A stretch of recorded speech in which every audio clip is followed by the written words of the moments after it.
hour. I think so. It is a record during the lunch time. अब Shri Akhilesh Yadav ji Shri budget पे सामान्य चर्चा पे केंद्रीय बजट पर श्री अखिलेश यादव जी। धन्यवाद सभापति महोदय।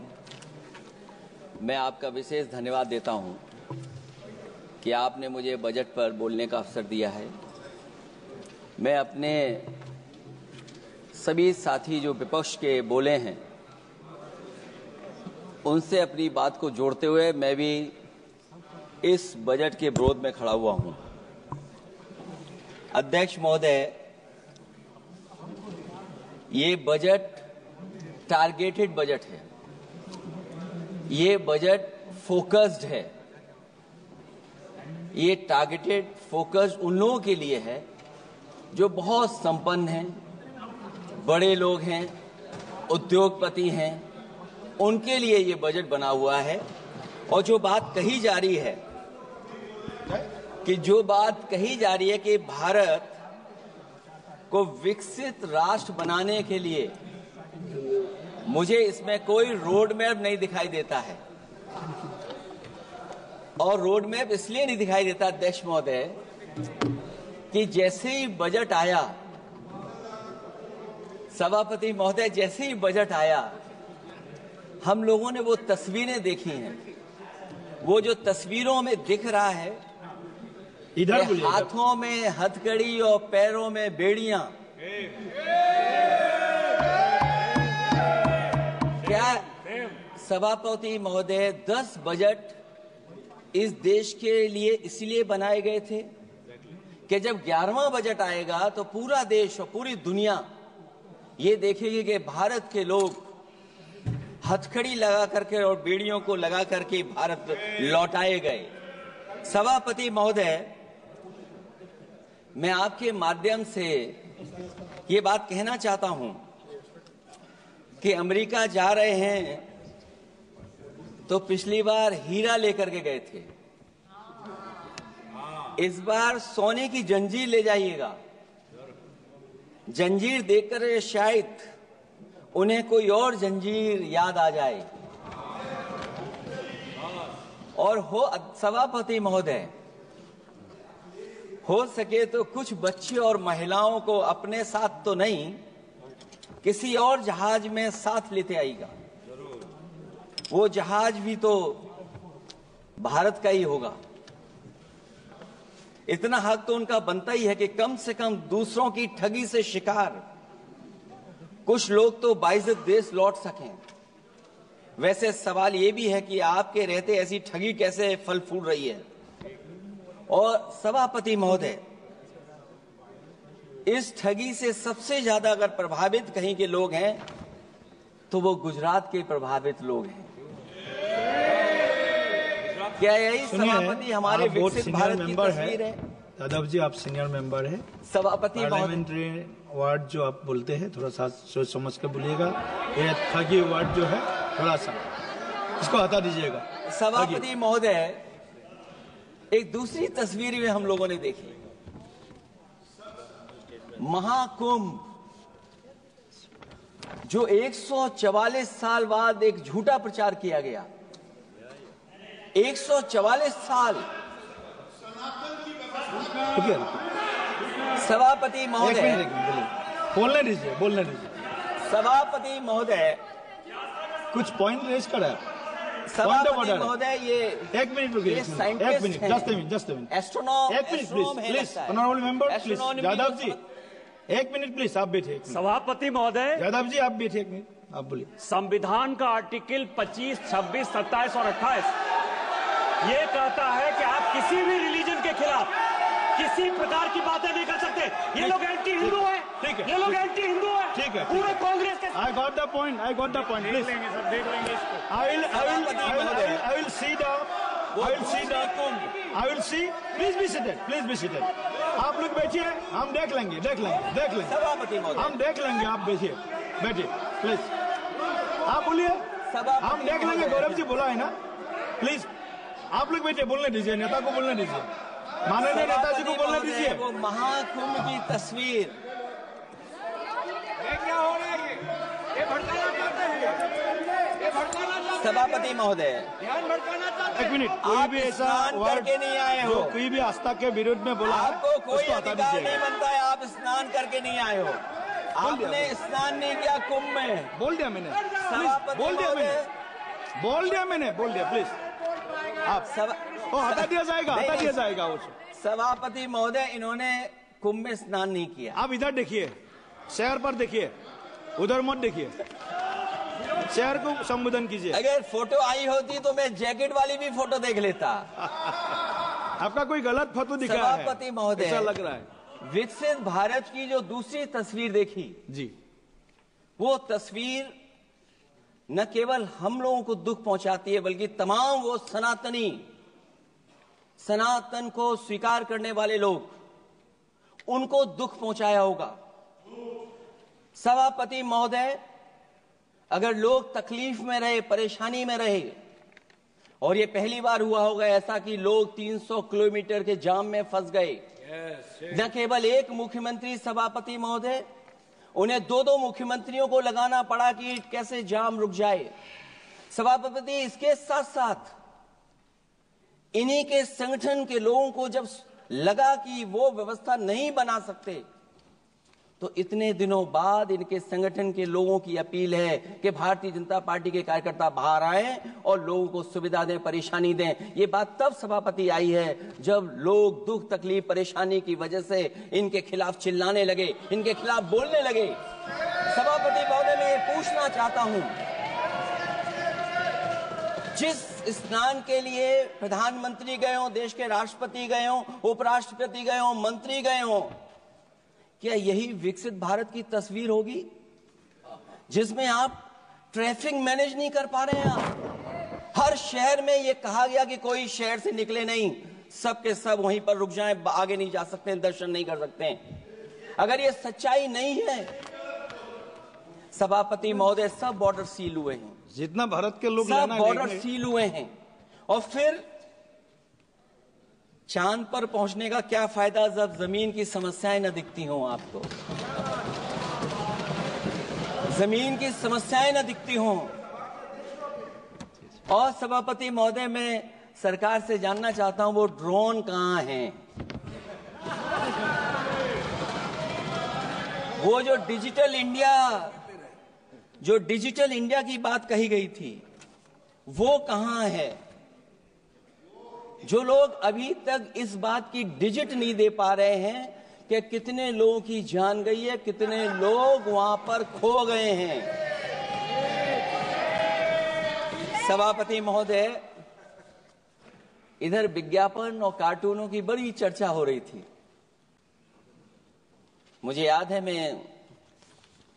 कि एक दिन मैंने अखबार देखा, अंग्रेजी अखबार, और मैं समझता हूं ये माननीय सदस्य जितने लोग रहे होंगे उन्होंने वो अखबार जरूर देखा होगा, न्यूज़पेपर, और उसके फ्रंट पेज पर एक विज्ञापन था, और उस विज्ञापन की जो तस्वीर थी उसमें एक जानवर, मुझे पहचान में नहीं आ रहा, वो शायद गधा रहा होगा,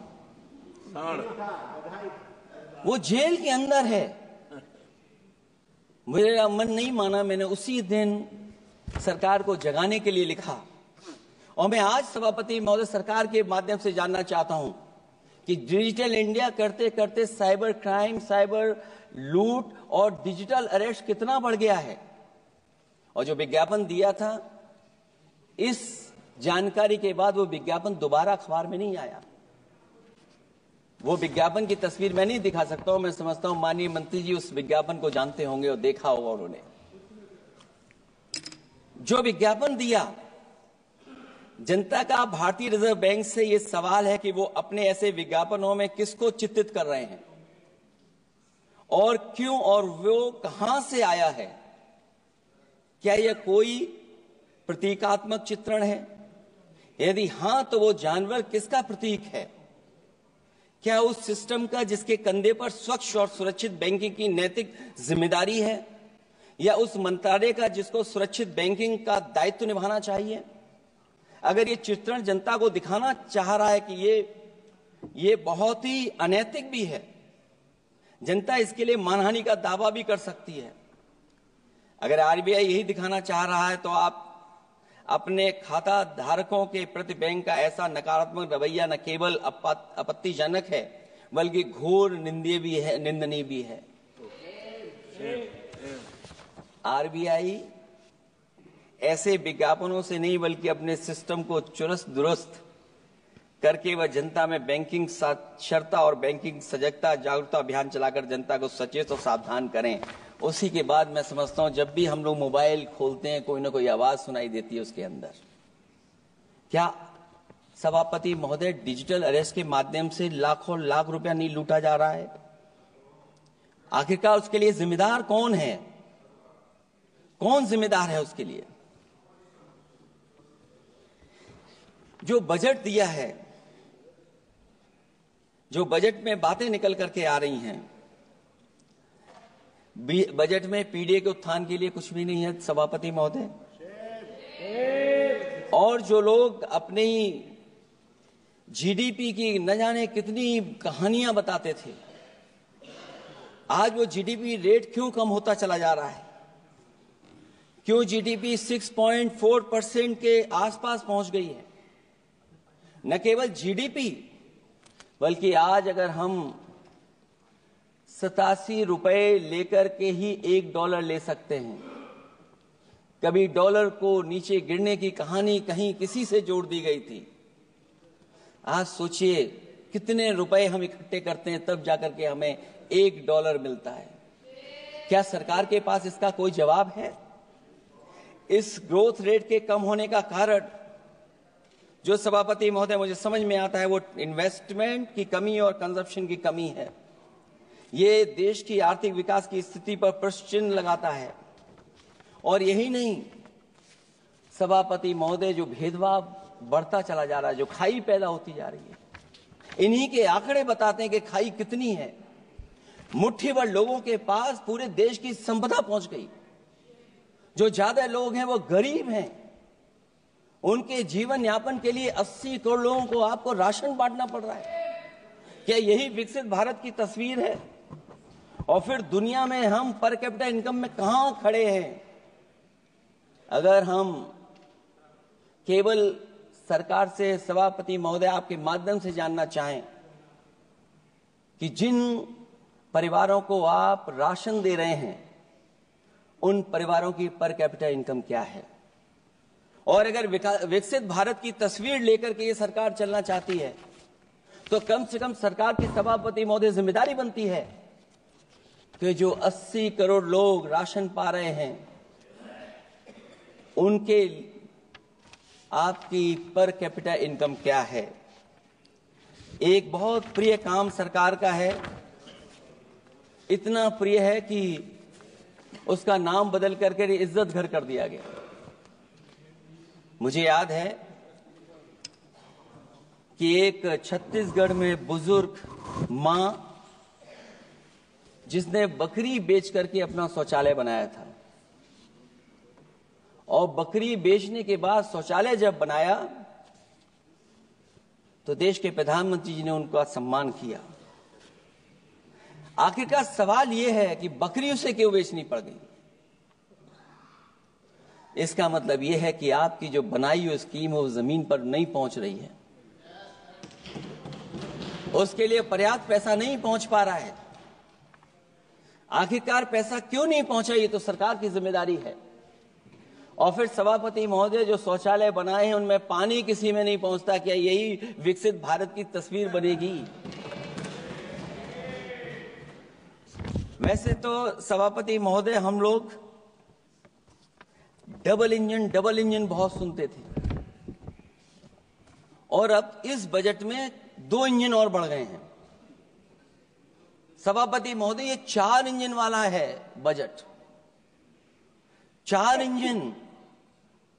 लगता तो ऐसा है कि ये एक के बाद एक इंजन खराब हो गया होगा, इसीलिए इन्हें 4 इंजन लगाने पड़े हैं। ये जनता को धोखा दे रहे हैं 4 इंजन की बात कर करके। क्योंकि जब उत्तर प्रदेश को देखते हैं तो वहां पर जो डबल इंजन की सरकार चल रही है वो डबल ब्लंडर कर रही है। उनके डबल ब्लंडर देखने को मिलने हमें। और अगर ये 4 इंजन की सरकार है जो सबसे पहला इंजन है सभापति महोदय, वो हमारे किसान और कृषि का है। 10 साल गुजरने के बाद भी और इतने बजट आने के बाद भी आज तक किसानों की आय दोगुनी नहीं हुई। यह हमारे तमाम माननीय सदस्य समय समय पर अपने क्षेत्र की जो समस्या है फसल को लेकर के सवाल खड़ा करते हैं। कई किसान नेता आंदोलन कर रहे हैं, अभी भी आंदोलन चल रहा है। सभापति महोदय, इस सरकार के पास जो विकसित भारत का सपना दिखा रही है, अभी तक किसान की आय दोगुनी कैसे हो उसका कोई रोड मैप नहीं है इनके पास। अगर कोई रोड मैप रहा हो तो बता दें हमें। और फिर एमएसपी की कानूनी गारंटी, सभापति महोदय, हजारों किसानों की जान चली गई कि एमएसपी को कानूनी गारंटी मिले, लेकिन आज भी वो गारंटी नहीं मिल पा रही है। क्या यही हमारा विकसित भारत होगा जिसमें किसान को एमएसपी नहीं मिलेगी, उसकी कोई गारंटी नहीं है? जो किसान की आय दोगुनी का सपना ले रहे थे, उन्होंने स्वामीनाथन जी को भारत रत्न तो दे दिया, लेकिन उनके कही हुई बातों को अभी तक नहीं पहुंचा पा रहे हैं। जो फसलें दलहन तिलहन बढ़ावा देने के लिए जो मिशन की घोषणा की गई थी, वो क्या मिशन अभी पूरा हुआ है? क्योंकि अभी तक हम लोग तिलहन इंपोर्ट कर रहे हैं। दलहन तिलहन के बारे में पहले बजट से कहा जा रहा है, अध्यक्ष महोदय, आज भी हम लोगों को इंपोर्ट करना पड़ रहा है। और उसका परिणाम यह है कि हम अपने किसानों को जो लाभ देना चाहते हैं वो नहीं लाभ दे पा रहे हैं। प्रधानमंत्री धन धान कृषि योजना 100 पिछड़े जिलों के लिए घोषित हुई है, लेकिन इसके लिए कोई बजट नहीं दिया गया है। फल और सब्जी का उत्पादन को बढ़ावा देने के लिए भविष्य में योजना बनाई जाएगी। यही 4 इंजन की बजट है कि फल और सब्जी के लिए बाद में बजट बनाया जाएगा, बाद में बजट घोषित होगी, पॉलिसी क्या होगी वो बाद में तय होगा। कृषि क्षेत्र में रिसर्च और डेवलपमेंट के लिए अधिक धन की आवश्यकता है। शायद इस बजट में अध्यक्ष महोदय वो नहीं दिखाई दे रहा है। कृषि क्षेत्र में कार्यबल करीब 46% है, लेकिन जीडीपी में इसका योगदान केवल 18% है। किसानों की खराब आर्थिक स्थिति को दर्शाता है कि अभी हमारा किसान गरीब है। फसल बीमा योजना, मुझे याद है फसल बीमा योजना को लेकर के न जाने कितना प्रचार किया गया, लेकिन सच्चाई तो यह है कि जब क्लेम करने की बात आती है तो जो आंकड़े बताते हैं वो अभी भी 3% से ऊपर नहीं पहुंच पाए हैं। किसान के कर्ज के कारण किसान आत्महत्या कर रहा है। क्या विकसित भारत की यही तस्वीर होगी कि लाखों लाख किसान हमारा आत्महत्या कर ले? अब तो सुना है कि वो आंकड़े भी आना बंद हो गए हैं। हमें किसान के ऊपर कर्ज और कर्ज के ऊपर कर्ज नहीं बढ़ाना है। जिस तरीके से आप बड़े बड़े उद्योगपतियों का ध्यान रखते हैं कि उनका समय समय पर कर्ज माफ करते हैं, मुझे पूरा भरोसा है कि हमारे देश के किसानों का भी कर्ज माफ होना चाहिए, उनको कर्ज से मुक्ति दिलाना चाहिए। अगर क्लाइमेट चेंज की बात होगी तो सबसे पहले असर अगर किसी पे पड़ेगा तो सबसे पहले प्रभावित अगर कोई होगा तो हमारा किसान प्रभावित होगा। उसके लिए क्या आपके पास रोड मैप है? हमारे माननीय सदस्यों ने बहुतों ने कहा है जीएसटी को लेकर के न जाने क्या क्या सरकार बनाती है और जीएसटी से लगातार व्यापारियों को उलझा रही है। जब तक जीएसटी के बारे में व्यापारी समझ पाता है तब तक जीएसटी को बदल देते हैं, तरीका बदल देते हैं। अभी भी किसानों के जितने भी इक्विपमेंट हैं उनमें 18-12% जीएसटी लिया जा रहा है। कम से कम अगर विकसित भारत का सपना ये सरकार देख रही है तो सभी के सभी एग्रीकल्चर इक्विपमेंट जो हमारा किसान इस्तेमाल करता है उस पर 0 जीएसटी होनी चाहिए। मैन्युफैक्चरिंग सेक्टर को बढ़ावा देने के लिए और कई योजनाएं सरकार लाई है। भंडारण की सुविधा किसको मिल रही है? सभापति महोदय, भंडारण को लेकर के भी सरकार का कोई रोड मैप जरूर होना चाहिए। ये कैसी अर्थव्यवस्था है अध्यक्ष महोदय, जहां पर अर्थव्यवस्था को तो हम तीसरे नंबर पे पहुंचा रहे हैं, लेकिन नौकरी और रोजगार उसके पास नहीं है। ग्रोथ है, ग्रोथ बताना चाहते हैं, लेकिन रोजगार और नौकरी नहीं है। जो इनके मैन्युफैक्चरिंग के तमाम मिशन थे, नेशनल मैन्युफैक्चरिंग मिशन, जब तक इन्वेस्टमेंट का वातावरण नहीं सुधरेगा तब तक इन्वेस्टमेंट नहीं हो सकता, हमारा नेशनल मैन्युफैक्चरिंग मिशन आगे नहीं बढ़ सकता। दूसरा इंजन इन्होंने बताया एमएसएमई, और एमएसएमई को लेकर के बहुत चिंता व्यक्त की। बजट भाषण में एमएसएमई सेक्टर को विकास का द्वितीय इंजन बताया गया, जो सही है, परंतु एमएसएमई के विकास के लिए बजट में कोई विशेष व्यवस्था नहीं की गई है। भारत में एमएसएमई के क्षेत्र में 11 करोड़ लोगों को रोजगार प्रदान 11 करोड़ लोगों को रोजगार प्रदान करता है, और इसमें सबसे ज्यादा रोजगार मिलता है जो कि हमारी माइक्रो यूनिट्स हैं, उनके लिए कोई योजना नहीं है। उनको विशेष मदद के लिए कोई प्रावधान न पहले किया गया न इस बजट में किया गया है। मैं केवल यूपी के बारे में कहना चाहता हूं कि यूपी में लगभग 96 लाख एमएसएमईज हैं, लेकिन केवल 14 लाख पंजीकृत हैं। पूरे देश में 6 करोड़ हैं, एमएसएमई के विपरीत केवल 1 करोड़ पंजीकृत हैं। अध्यक्ष महोदय, अगर 96 लाख एमएसएमईज हैं केवल यूपी में, 6 करोड़ पूरे देश में हैं, और पंजीकृत केवल 14 लाख और 1 करोड़ हैं, तो इसका मतलब यह है कि ज्यादातर एमएसएमई सेक्टर को सरकारी योजनाओं का कोई लाभ नहीं पहुंच पा रहा है। मुझे उम्मीद है कि एमएसएमई को लाभ पहुंचाने के लिए सरकार जागरूक होगी और अपनी डबल इंजन सरकारें जहां जहां चल रही हैं उनको जगाने का भी काम करेंगे। अध्यक्ष महोदय,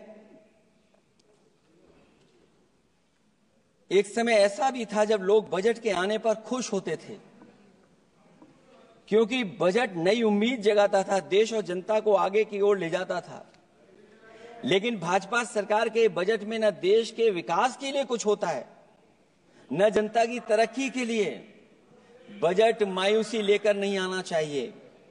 बजट देश का आर्थिक मानचित्र होता है, वो दर्शाता है कि किस तरह पूरे देश का संतुलित, मतलब हर राज्य का बराबर विकास हो, और जो भी राज्य या क्षेत्र भौगोलिक, शैक्षिक, सामाजिक, राजनीतिक कारणों से पिछड़ गया है, उसके लिए कैसे प्रावधान किए जाएं जो वो भी मुख्य धारा से जुड़ सके। वर्तमान में बैलेंस डेवलपमेंट की नीति पिछड़ती जा रही है। मैंने कई मौकों पर कहा है और आज फिर दोहरा रहा हूं कि अध्यक्ष महोदय, सच्चा विकास वही होता है जो भेदभाव मिटाता है। अच्छा बजट किसी देश को हर दिशा में विकास का रास्ता तैयार करता है। इन्हीं अर्थों में बजट लोकतांत्रिक होता है, जो समाज के हर वर्ग के लिए लाभकारी होता है। ये सबसे आखिरी व्यक्ति को ताकत देकर के उसे आर्थिक मुख्यधारा से जोड़ता है, ये बजट होता है। और मैं तो कहूंगा अध्यक्ष महोदय, मिट जाए अमीरी गरीबी के बीच की वो सब खाई जिसमें भेदभाव और गैर बराबरी की जड़ें जमाई। बजट के अंदर उसके लिए हमेशा एक दिल धड़कना चाहिए, जो आज भी भूख के सूचकांक के आंकड़े बनाकर देश के दिखावटी विकास के सच का भंडाफोड़ कर रही है। भूख मिटे, महंगाई घटे, यही बजट का सबसे बड़ा नारा होना चाहिए। निर्बल को सबल बनाना, निराशा को आशा में बदलना ही बजट का मानवीय पहलू होना चाहिए। बजट का सबसे बड़ा सिद्धांत कमजोर के प्रति हमदर्दी होना चाहिए। बजट बनाने की सोच किसी या कुछ लोगों को लाभ पहुंचाने की नहीं होनी चाहिए, बल्कि इंसानियत के नजरिए की उसी बुनियाद होनी चाहिए। यदि बजट के आने से निर्बल सबल बनता है तो समझो बजट अपने उद्देश्यों से सफल हुआ है, नहीं तो उसे असफल ही माना जाना चाहिए। अध्यक्ष महोदय, रोटी की भूख किसानों को विश्वास में लेकर ही मिटाई जा सकती है, और मैंने पहले भी कहा, फिर दोहराता हूं उन बातों को। किसान को फसल का सही दाम दिलवाना और उसे बीज, खाद, पानी का इंतजाम करना, आवारा पशुओं से उनकी फसलों को बचाना। और ये आवारा पशुओं को अध्यक्ष महोदय मैं इसलिए कहना चाहता हूं उत्तर प्रदेश के चुनाव में देश के प्रधानमंत्री जी आए थे, उन्होंने कहा था कि मैंने एक रोड मैप बनाया है और 2 हफ्ते मुझे लगेंगे, सरकार बनवा दीजिए। एक भी जानवर सड़क पर नहीं दिखाई देगा और किसान की जान नहीं जाएगी और न खेतों की बर्बादी होगी। लेकिन अध्यक्ष महोदय, मैं उत्तर प्रदेश के माननीय सदस्य चाहे इधर के हों उधर के हों, वो जानते होंगे कि इस तकलीफ और परेशानी से अभी भी किसान उभर नहीं पाया है और आज भी खेतों को उसे 4 दीवारी या तारों से जोड़ करके चलना पड़ रहा है। फसलों को बचाना सरकार की प्राथमिकता होनी चाहिए। इस मामले में जुमलेबाजी और झूठे वादे अच्छे नहीं। आंकड़े बताते हैं कि देश में बहुत सारे ऐसे कारोबार हो रहे हैं जो कारोबार बढ़ते चले जा रहे हैं। कई उद्योगपति कई गुना कारोबार से लाभ उठा रहे हैं। कई विदेशी कंपनियां इस धंधे में अरबों कमा रही हैं, लेकिन आलू का किसान इस लाभ से वंचित है। जहां अध्यक्ष महोदय बिहार के लिए मुनक्का को लेकर के अगर वोट बढ़ाए, मैं उसका स्वागत करता हूं।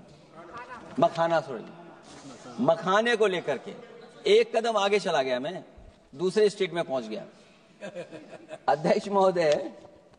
लेकिन मखाने का जो बोर्ड बनाए, लेकिन हमारे साथियों मखाने का ध्यान रखना, जिस तरीके से पॉपकॉर्न का मीठे और नमकीन में जीएसटी में हेरफेर हो गया है, कहीं आपके मखाने में भी मीठे का जीएसटी अलग हो, नमकीन का अलग हो, गुड़ वाले का अलग हो मखाने में। हाँ, कहीं वैसा ही ना करेंगे। आज किसान का आंदोलित होना सरकार की विफलता का सबसे बड़ा उदाहरण है। सरकार और किसान के बीच भरोसे के बिना भूख नहीं मिटाई जा सकती है।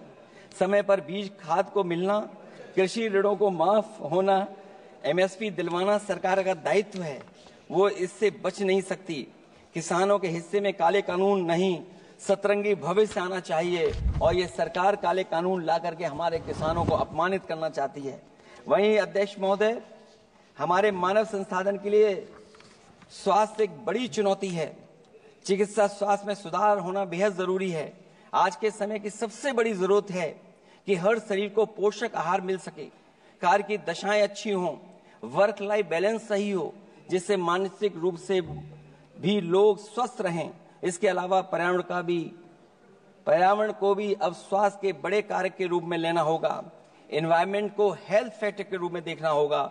हर तरह के प्रदूषण को रोकना होगा, हरियाली बढ़ानी होगी। साथ ही एक बात और अहम है और वह है हर तरफ नकारात्मकता, नफरत का प्रचार। इससे इंसान के अंदर निगेटिविटी आती है, आपस का विश्वास और सौहार्द टूटता है। इसके परिणाम स्वरूप इमोशनल सपोर्ट सिस्टम फेल होने लगता है। फेक न्यूज लोगों को मानसिक रूप से धीरे धीरे बीमार बना रही है। इसे हर हाल में रोकना होगा।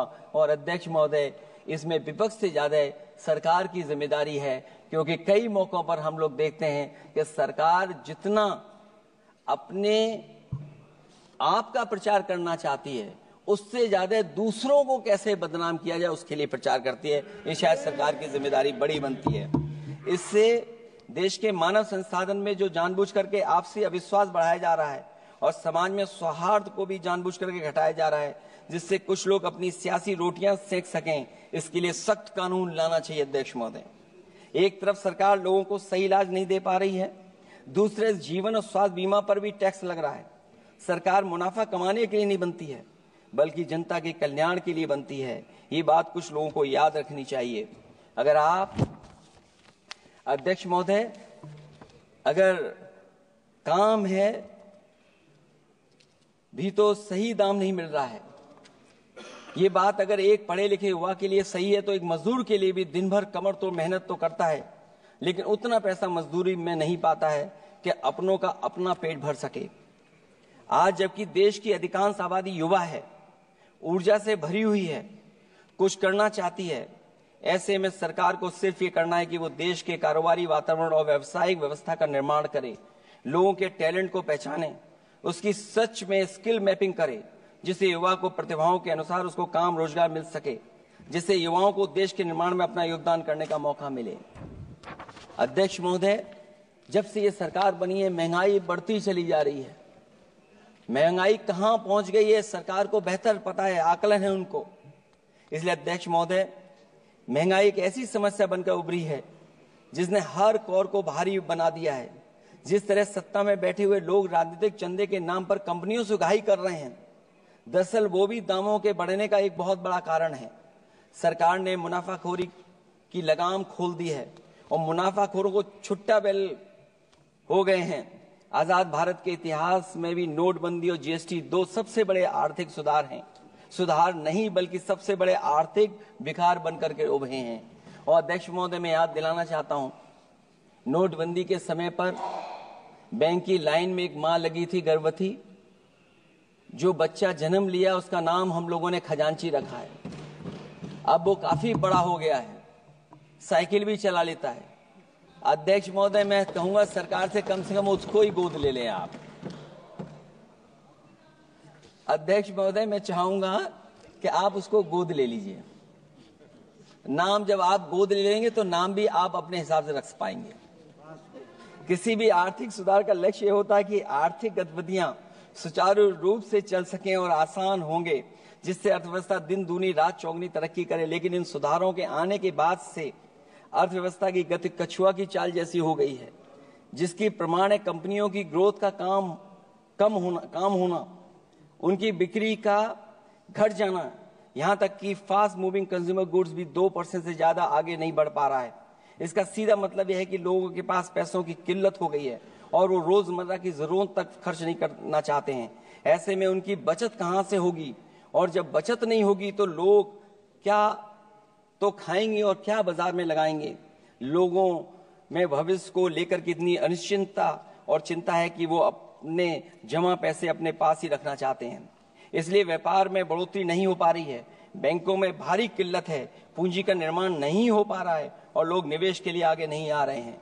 और इसलिए मैं अध्यक्ष महोदय कहना चाहता हूं कि उत्तर प्रदेश सरकार ने एक बहुत बड़ा आयोजन किया था, इन्वेस्टमेंट मीट। 40 लाख करोड़ का एमओयू हुआ। मैं अध्यक्ष महोदय आपके माध्यम से जानना चाहता हूं सरकार से, अध्यक्ष महोदय मैं आपके माध्यम से सरकार से जानना चाहता हूं कि जो अपने आप को डबल इंजन की सरकार कह रहे हैं, वो उत्तर प्रदेश के इन्वेस्टमेंट के लिए क्या सहयोग कर रहे हैं। ये दुर्भाग्यपूर्ण है कि आत्मनिर्भरता की बात करते हुए भी हमारा शेयर बाजार विदेशी निवेशकों पर निर्भर करने लगा है। जब वो पैसे लगा देते हैं तो शेयर बाजार में उछाल आ जाता है, नहीं तो उसे धड़ाम होते देर नहीं लगती है और एक एक दिन में हमारे निवेशकों का लाखों करोड़ों का नुकसान हो जाता है। इसका एक बड़ा शिकार हमारी युवा पीढ़ी भी हो रही है, जो देखा देखी में पैसे तो लगा देती है लेकिन शेयर की खरीद फरोख्त से पैसा कमाने वाले बिचौलियों की गहरी चाल को समझ नहीं पाती है। ये खेल बंद होना चाहिए और जिम्मेदारी सरकार की बनती है कि खेल ये बंद हो। सेबी को अपना काम निष्पक्ष करना चाहिए और अर्थव्यवस्था की निगरानी व्यवस्था सच्ची नीयत के साथ सजग और सचेत होनी चाहिए। सिक्योरिटी मार्केट से बाहर होनी चाहिए। अध्यक्ष महोदय, आज जिस तरह विदेशी निवेशक धीरे धीरे भारतीय बाजार से अपना पैसा बाहर निकाल रहे हैं, वो दर्शाता है कि हमारी अर्थव्यवस्था से अब उनका भरोसा उठ गया है। उन्हें दूसरे देशों से अधिक लाभ कमाने की उम्मीद है, इसलिए वो अपना पैसा यहां से निकालकर दूसरे देशों में लगा रहे हैं और हमारा शेयर मार्केट उनकी वजह से हिचकोले खा रहा है। अध्यक्ष महोदय, मैं अपने बात को ज्यादा बड़ा लिख दिया। क्योंकि अध्यक्ष महोदय बजट 4 इंजन का था, इसलिए बड़ा लिख करके लाए। कोई बात छूटे ना, क्योंकि सरकार तक वो बात पहुंच जाए। नहीं, क्योंकि अध्यक्ष महोदय अगर 11वां बजट तो 4 इंजन लगाने पड़े तो कहां विकसित भारत बन रहा है। जीएसटी को भ्रष्टाचार से मुक्त करना होगा, व्यापारियों के प्रति विश्वास जताना होगा। यदि टैक्स की व्यवस्था और दर सही होगी तो सब आसानी से टैक्स भर देंगे। हाई टैक्स रेट दरअसल भ्रष्टाचार को बढ़ावा देती है, इससे राजस्व की हानि होती है। सच में लोग काम कारोबार करना चाहते हैं, कर की चोरी नहीं करना चाहते हैं। इसलिए टैक्स की रेट को तार्किक बनाना और टैक्स सिस्टम को इजी करने की से ही अर्थव्यवस्था में गति आएगी। निवेश के लिए दुनिया वापस हमारे देश की ओर देखेगी। मैं अध्यक्ष महोदय अर्थव्यवस्था के संबंध में एक गंभीर मुद्दा मैं बताना चाहता हूं। एक बहुत गंभीर मामला है पलायन का। पलायन के मामले में एक बहुत बड़ा विरोधाभास हमारी अर्थव्यवस्था के लिए चुनौती बन रहा है। एक तरफ वो सबसे अमीर वो लोग जो अपनी पूंजी का निवेश करते हैं और दूसरी तरफ सबसे गरीब वो लोग हैं जिनके पास अपने श्रम निवेश करने के अलावा कोई दूसरा रास्ता नहीं है। ऐसे हजारों अरबपति बाहर के देशों में ज्यादा उम्मीद देखते हुए अपनी पूंजी लेकर देश छोड़कर जा रहे हैं। वहीं दूसरी तरफ जो सबसे गरीब लोग हैं वो राज्यों के असंतुलित विकास की वजह से अपने राज्यों से पलायन कर रहे हैं। ऐसे इस महा समस्या का सबसे बड़ा शिकार हमारा उत्तर प्रदेश है, जहां नौकरी और अवसरों की भारी कमी है, जहां विकास टीवी अखबारों होर्डिंग में तो दिखता है लेकिन जमीन पर नहीं। जब पूंजी और श्रम के निवेश के लिए आंतरिक वातावरण बनेगा तभी सच्चा विकास होगा, बजट अपने उद्देश्यों को प्राप्त करेगा, अर्थव्यवस्था लाभ के लोभ से मुक्ति होगी और बजट एक लोकतांत्रिक देश के जन कल्याण की सही दिशा में आगे बढ़ेगा। अध्यक्ष महोदय, बजट विकास में तेजी लाने का इसका मतलब यह है कि पिछले 11 सालों के भाजपा ने विकास के लिए कछुए की चाल चली है। जब उन्होंने समावेशी विकास सुनिश्चित करने के लिए संकल्प लिया तो ये बात खुली की हुआ है। मतलब कुछ लोग वहताशा आगे बढ़ गए हैं और बाकी नीचे की ओर जा रहे हैं।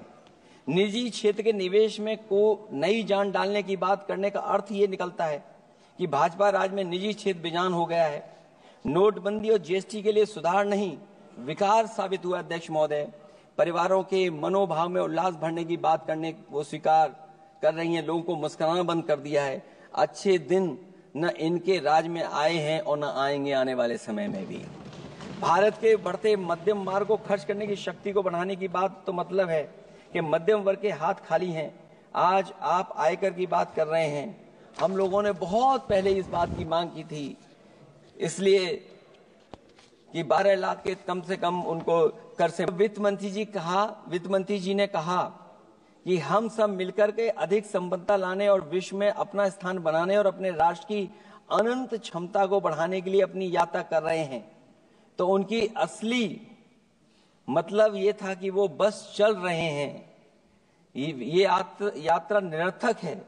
अगर 11 साल बाद भी मंजिल का अता पता नहीं है तो ये यात्रा कौन सी? अध्यक्ष महोदय, जब आपने कहा कि हमारे सामने प्रतिकूल भू राजनीतिक परिस्थितियां हैं, तो अध्यक्ष महोदय ये बताए सरकार कि आपने उन्हीं प्रतिकूलों को क्यों होने दिया, प्रतिकूल परिस्थितियों को क्यों बनने दिया? हमारे संबंध पड़ोसियों से क्यों खराब हुए? हमारी सीमाएं क्यों असुरक्षित हुई? हम क्यों अपनी बात अंतर्राष्ट्रीय पटल पर रखने में कामयाब नहीं हुए हैं? जब आपने कहा कि हमारी अर्थव्यवस्था सभी प्रमुख वैश्विक अर्थव्यवस्थाओं के बीच सबसे तेजी से बढ़ने वाली अर्थव्यवस्था है, तो आप ये क्यों भूल गए कि हमारा रुपया उनके शासनकाल में सबसे निचले स्तर पर पहुंच गया है? सबका विकास का आपका नारा सबका विनाश में कैसे बदल गया है? क्योंकि जब रुपया नीचे जाएगा तो विनाश का ही रास्ता खोलेगा। बड़े से लेकर छोटे उद्योग धंधे दुकानदारी सब चौपट क्यों हो गए हैं?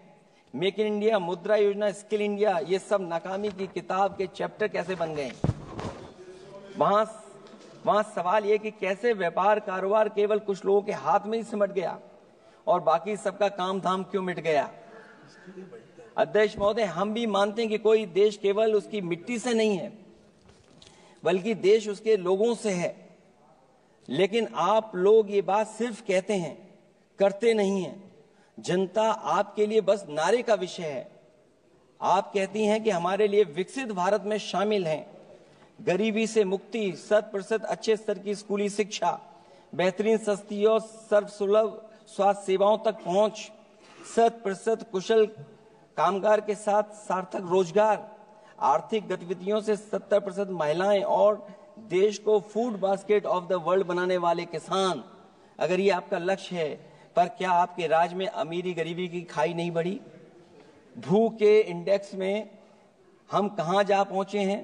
स्कूली शिक्षा का बजट कम नहीं हुआ, स्वास्थ्य सेवाएं महंगी नहीं हुई, यहां तक कि अपने स्वास्थ्य बीमा पर भी टैक्स लगा दिया है। आपने योग्य लोगों को बेरोजगारी के अंधेरे में धकेला, और आपके बड़े बड़े नेताओं ने तो यहां तक कह दिया कि कमी नौकरी की नहीं है, योग्यता की है। अपनी युवा पीढ़ी को हताश निराश करने का पाप आप लोगों ने किया है। कुशल कारीगर के नाम पर आपने युवाओं को डिलीवरी पर्सन बनाकर छोड़ दिया है। आपके राज्य में महिलाओं के खिलाफ अपराध के आंकड़े बढ़े हैं। ऐसे असुरक्षित माहौल में आप कैसे आर्थिक गतिविधियों में उनकी भागीदारी की बात कर सकते हैं? आपके मंत्रिमंडल में ही कितनी भागीदारी है, ये आपसे अच्छा और कौन जानता होगा। रही बात फूड बास्केट की, रही बात food basket of the world बनाने की बात, तो पहले आपसे आग्रह की आप अपने लोगों की थाली भर दीजिए। ऐसे हवाई जुमले उछालिए, कम उछालिए। इनमें अध्यक्ष महोदय, मैं अपनी बात को खत्म करता हुआ इतना ही कहना चाहता हूं कि इस बजट में जिन 6 क्षेत्रों में परिवर्तनकारी सुधार की बात कही गई है, उनमें से कराधान अब तक सफल नहीं होगा जब तक उसे सरल, पारदर्शी और ईमानदार नहीं बनाया जाएगा। जब तक विद्युत क्षेत्र को निजी हाथों में सौंपकर मनमानी वसूली से रोका नहीं जाएगा। शहरी विकास के नाम पर जब तक जमीनों कुछ धनवानों के हाथों में कौड़ियों के दाम बेचने का खेल खत्म नहीं किया जाएगा। खनन के नाम पर जब तक जल, जंगल, जमीन पर आदिवासी पारंपरिक अधिकार की हकमारी की हेराफेरी रोकी नहीं जाएगी, और जब तक वित्तीय क्षेत्र और विनियामक सुधार की निष्पक्ष कोशिश नहीं की जाएगी। अंत में मैं अध्यक्ष महोदय इतना ही कहना चाहूंगा कि असली तरक्की है वही जो हर फर्क मिटाती है। असली तरक्की है वही जो हर फर्क मिटाती है, जो हर तरफ खुशहाली के गुलशन खिलाती है। इन्हीं शब्दों के साथ अध्यक्ष महोदय मैं धन्यवाद देना चाहता हूं। मैं इस बजट का विरोध करता हूं। ये रोड मैप कहीं नहीं दिखाता है कि जिससे विकसित भारत बने। बहुत बहुत धन्यवाद अध्यक्ष जी आपका। श्रीमती हेमा मालिनी।